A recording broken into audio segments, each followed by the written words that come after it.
told your friend you're not okay?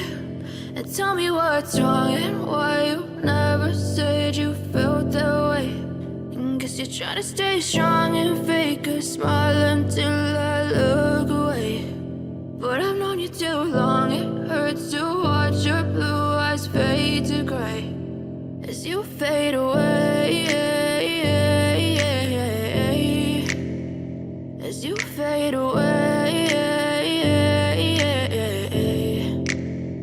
Yeah, I'm about to fade away, cause every time I wake up I feel like it's Monday. Something's going wrong with all the chemicals up in my brain. All of a sudden I don't look at anything the same way. Gotta build up of my thoughts sitting in an ashtray. I'm sorry that I'm so inconvenient, okay? Just let me be me and I'll stay out of your way. I can see the way you look at me, I'm such a disgrace. I never really asked to be brought into this place. You wanna love me? Well then baby have a taste. All the highs and the lows, no you'll never be the same. I don't really wanna hurt you but I can't control the pain. If you're sticking by my side maybe we could be okay. Okay, maybe you could be the change I need today. I promise that I've never felt this way. I really hope that you will choose to stay through all the pain. I know you told your friend you're not okay. And tell me what's wrong and why you never said you felt that way. And guess you're trying to stay strong and fake a smile until I look away. But I've known you too long, it hurts to watch your blue eyes fade to gray as you fade away.